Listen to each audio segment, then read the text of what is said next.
Hello everyone, अस्सलाम वालेकुम। मेरा नाम है श्वेता। अस्सलाम वालेकुम, मेरा नाम है इंद्र और आप सबका स्वागत है हमारे चैनल में। अभी हम कोई सनी का वीडियो करने वाले हैं हैप्पी वैलेंटाइंस डे। तो आइए देखते हैं। Valentine's day. Happy Valentine's Day. Happy Valentine's Day. दुनिया के सबसे बड़े फेस्टिवल्स में से एक। इस एक ही दिन में चॉकलेट्स, फ्लावर्स और कार्ड्स की वजह से पूरी दुनिया में बिलियंस ऑफ डॉलर्स का बिजनेस होता है। हाँ। लेकिन अब इस दिन को मनाना चाहिए नहीं मनाना चाहिए, ये तो बहुत बड़ी डिबेट है। लेकिन क्वेश्चन ये है कि ये दिन वैलेंटाइंस डे आखिर आया कहां से, और मोस्ट इंपॉर्टेंटली ये सारा पैसा बिलियंस ऑफ डॉलर्स किसकी जेब में जाता है। आज से 2000 साल पहले पूरी दुनिया में सिर्फ एक ही सुपर पावर थी, द ग्रेट रोमन एम्पायर। और जैसे ही एम्पायर अपनी ताकत की पीक तक पहुंची, एग्जैक्ट उसी टाइम अल्लाह ने इसी एम्पायर के अंदर अपना एक माइटी पैगंबर भेजा, ईसा अलैहिस्सलाम। ईसा अलैहिस्सलाम बाकी सारे पैगंबरों से बहुत डिफरेंट थे, क्योंकि एक तो वो बहुत बड़े मिरेकल से पैदा हुए थे, और जैसे ही वो बड़े हुए अल्लाह ने उन्हें अपनी तरफ से एक बहुत ही यूनिक पावर दी, जिससे वो किसी भी बीमार इंसान को सिर्फ एक हाथ के टच से बिल्कुल ठीक कर देते थे। और आगे जाकर ईसा अलैहिस्सलाम इसी पावर को यूज करके फलस्तीन के गरीब लोगों की मदद करने लगे, जिससे वो बहुत ही छोटी एज में फलस्तीन के सबसे फेमस आदमी बन गए। जिसके बाद वो जहां भी जाते थे हजारों लोगों का क्राउड उन्हें देखने के लिए जमा हो जाता था। लेकिन ईसा अलैहिस्सलाम को अपने इस फेम की कोई परवाह नहीं थी। मतलब जब भी लोग उन्हें देखने के लिए जमा होते थे, ईसा अलैहिस्सलाम उन सब के सामने ऐसी बातें करते थे जो इससे पहले किसी में करने की हिम्मत नहीं हुई थी। मतलब ईसा अलैहिस्सलाम उस जमाने के यहूदी स्कॉलर्स को एक्सपोज करने लगे। ईसा अलैहिस्सलाम की इन बातों से लोग तो उनसे बहुत इंस्पायर होते थे, लेकिन इन्हीं बातों की वजह से उस जमाने के यहूदी स्कॉलर्स ईसा अलैहिस्सलाम के सबसे बड़े दुश्मन बने। जिसके बाद ये सारे यहूदी उलमा बैठकर ये सोचने लगे कि अब कैसे ईसा अलैहिस्सलाम से अपनी जान छुड़ाई जाए। लेकिन ईसा अलैहिस्सलाम इन सब चीजों से डरने वाले नहीं थे, बल्कि इतनी मुश्किल में भी उन्होंने एक बहुत ही खतरनाक फैसला किया कि अब वो फलस्तीन के छोटे मोटे शहरों के बजाय सीधा फलस्तीन के कैपिटल जेरूसलम की तरफ बढ़ेंगे और वहां जाकर यहूदियों के स्कॉलर्स को चैलेंज करेंगे। ईसा अलैहिस्सलाम सीधा जेरूसलम की तरफ बढ़े, एंड ऑफ कोर्स उन्हें देखने के लिए वहां हजारों लोग जमा हुए। और इसी तरह हजारों लोगों के क्राउड के साथ ईसा अलैहिस्सलाम जेरूसलम में एंटर होकर सीधा बैतुल मक़दस की तरफ गए। जैसे ईसा अलैहिस्सलाम बैतुल मक़दस में एंटर हुए, वो ये देखकर हैरान रह गए कि वहां के यहूदी स्कॉलर्स ने बैतुल मक़दस को एक इबादत की जगह के बजाय ऑलमोस्ट एक बैंक बना दिया है, और वहां सिर्फ गरीबों से चंदा जमा करने वाले और करेंसी एक्सचेंज करने वालों को बिठाया हुआ है। ईसा अलैहिस्सलाम ने जब ये सब देखा, उन्हें बहुत गुस्सा आया और फौरन उन्होंने वहां पड़े सारे टेबल्स को गिराने का हुक्म दिया और बैतुल मक़दस से सारे बैंकर्स को वहां से भगा दिया। जब यहूदी स्कॉलर्स ने ये सब अपनी आंखों से देखा तो उन्हें समझ आ गई कि अब हम इसे और बर्दाश्त नहीं कर सकते। तो अब ये यहूदी सुपर पावर रोमन एम्पायर के साथ मिलकर ईसा अलैहिस्सलाम को कत्ल करने की साजिश करने लगे। लेकिन बिल्कुल आखिरी टाइम पर अल्लाह ने ईसा अलैहिस्सलाम को बचा लिया, जिसके बाद यहूदियों का ख्याल था कि अब ईसा अलैहिस्सलाम की स्टोरी खत्म हो जाएगी और दुनिया उन्हें भूल जाएगी। लेकिन ईसा अलैहिस्सलाम के 11 फॉलोअर्स ने उनके रिलीजन को पूरी दुनिया में फैलाना शुरू किया। मतलब क्रिश्चियनिटी इतनी तेजी से फैलने लगी कि आहिस्ता आहिस्ता रोमन एम्पायर के बादशाह इस नए रिलीजन से डरने लगे, और उन्होंने सोचा कि अगर ऐसा ही चलता रहा तो बहुत जल्द क्रिश्चियनिटी हमारे पुराने रिलीजन को खत्म कर देगी। तो अब इस सब को रोकने के लिए रोमन एम्पायर के बादशाहों के पास सिर्फ एक ही हल था कि सारे क्रिश्चियंस को मारा जाए। जिसके बाद रोमन एम्पायर ने अपनी पूरी ताकत यूज करके क्रिश्चियंस पर जुल्म करना शुरू किया, और जैसे जैसे वक्त गुजरता गया ये जुल्म और भी ज्यादा बढ़ने लगा। आखिर 200 साल के बाद रोमन एम्पायर के तख्त पर एक नया बादशाह बैठा, एम्परर क्लॉडियस। ये बादशाह बाकी सारे बादशाहों से बहुत ही डिफरेंट था, क्योंकि क्लॉडियस सिर्फ अपने बाप की वजह से नहीं बल्कि एक आम से सोल्जर से रोमन एम्पायर के तख्त तक पहुंचा था, और बादशाह बनने से पहले ये रोम का सबसे बड़ा रेसलर था। तो अब जैसे ही क्लॉडियस दुनिया का सबसे बड़ा बादशाह बना, उसने अपनी फौज को यूज करके अपने खिलाफ हर बगावत को क्रश करना शुरू कर दिया। लेकिन इतनी बड़ी फौज के बाद भी एम्परर क्लॉडियस ने यह नोट किया कि उसकी फौज उस जज्बे से लड़ ही नहीं रही जिस तरह वो चाहता है। और जब क्लॉडियस ने पूछा कि ऐसा क्यों है, तो उसे बताया गया कि हमारी army, the great Roman army में ज्यादा सोल्जर्स बहुत ही यंग हैं, और जैसे ही इन यंग लड़कों की शादी होती है, उसके बाद इनमें लड़ने का जज्बा बिल्कुल खत्म हो जाता है। ये सुनकर क्लॉडियस ने कहा कि अच्छा, तो ये बात है। जिसके बाद आज क्रिश्चियंस की कहानियों में कहा जाता है कि क्लॉडियस ने एक बहुत ही अजीब ऑर्डर दिया कि आज के बाद पूरी रोमन एम्पायर में कोई भी यंग सोल्जर शादी नहीं करेगा। शादियों पर बैन लगाने से रोमन आर्मी की स्पीड तो बढ़ गई, लेकिन यहाँ की आवाम अपने बादशाह से नफरत करने लगी, क्योंकि शादियों को बैन करने के बाद रोमन एम्पायर में बेहयाई और रेप के केसेस बहुत ही ज्यादा बढ़ गए। और जैसे ही बेहयाई अपनी पीक तक पहुंची, ये एग्जैक्ट वही टाइम था कि जब एक आम क्रिश्चियन प्रीस्ट सेंट वैलेंटाइन ने यह फैसला किया कि अब बादशाह के इस रूल को और बर्दाश्त नहीं किया जा सकता। अब इससे आगे हिस्ट्री में तो कहीं नहीं लिखा, लेकिन क्रिश्चियन कहानियों में कहा जाता है कि सेंट वैलेंटाइन अपनी जान की परवाह किए बगैर रोमन बादशाह से छुप छुप कर यंग लोगों की शादियां कराने लगा।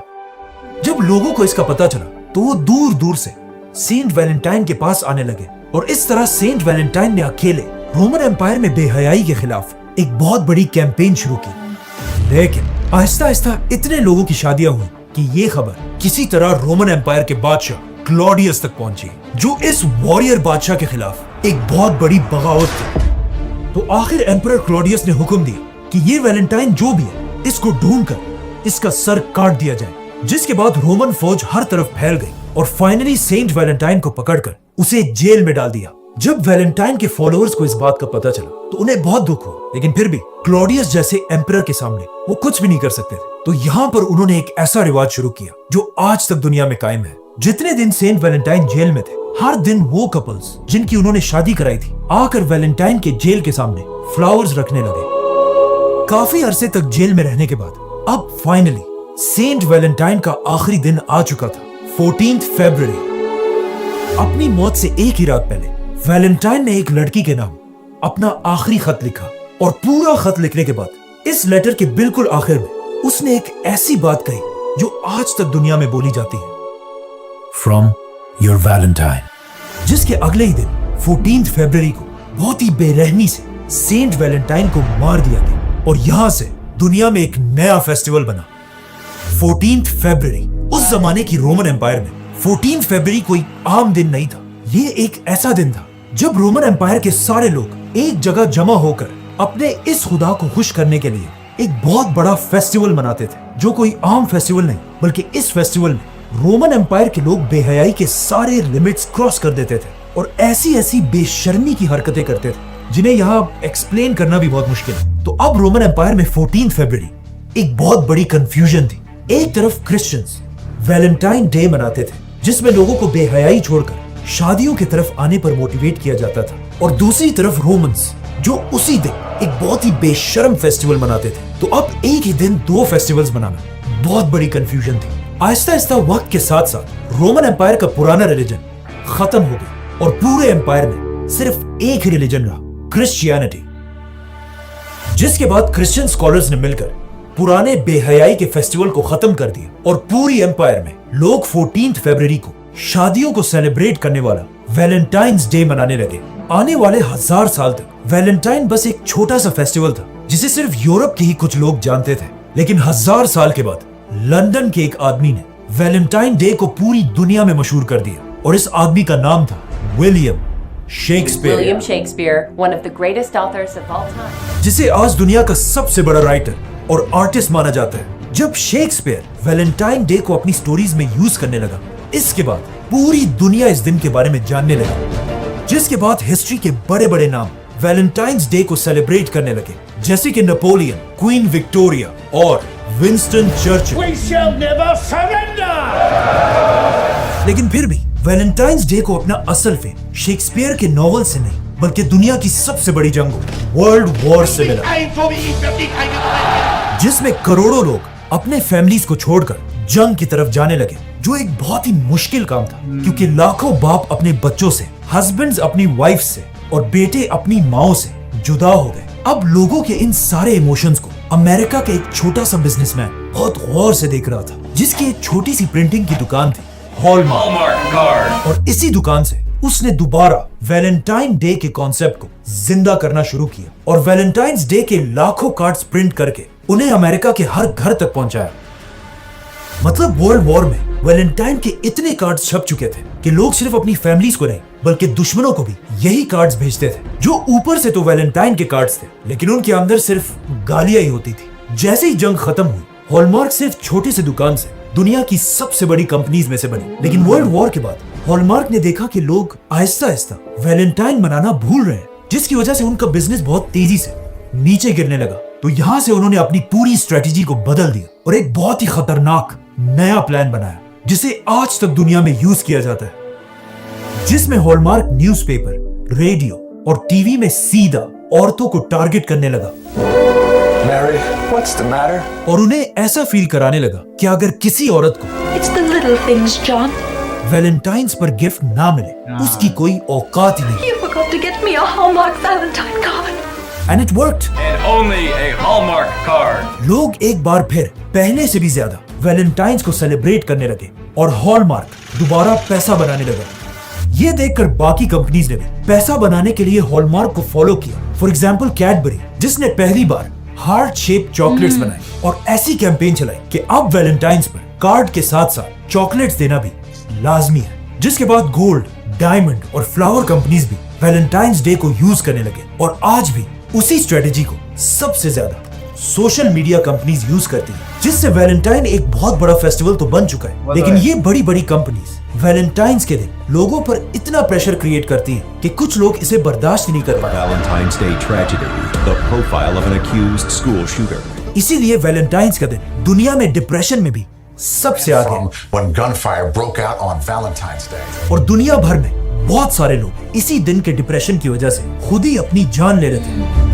आज वैलेंटाइंस डे को पूरी दुनिया मनाती है, लेकिन कुछ कल्चर्स इसे बुरा भी समझते हैं, जैसे कि मुसलमान, कुछ हिंदू और even Christians. Pastor Robert, Jesus hates Valentine's Day. क्योंकि आज रिलीजियस लोगों का ये मानना है कि इन बड़ी बड़ी कंपनीज में सेंट वैलेंटाइन के असली मिशन को भुलाकर सिर्फ अपने प्रॉफिट के लिए इसे दोबारा रोमन एम्पायर का वही बेहयाई वाला फेस्टिवल बना दिया। और लोग बिल्कुल भूल चुके हैं कि इस दिन का असल मकसद लोगों को बेहयाई से निकालकर शादियों की तरफ लाना था। इन शॉर्ट, अगर आज कोई वैलेंटाइन मना रहा है, उसे ये जानना चाहिए कि वो किसी मोहब्बत की वजह से नहीं, बल्कि बड़ी बड़ी कंपनीज उसे अपनी उंगलियों पे नचा रहे हैं। सब्सक्राइब।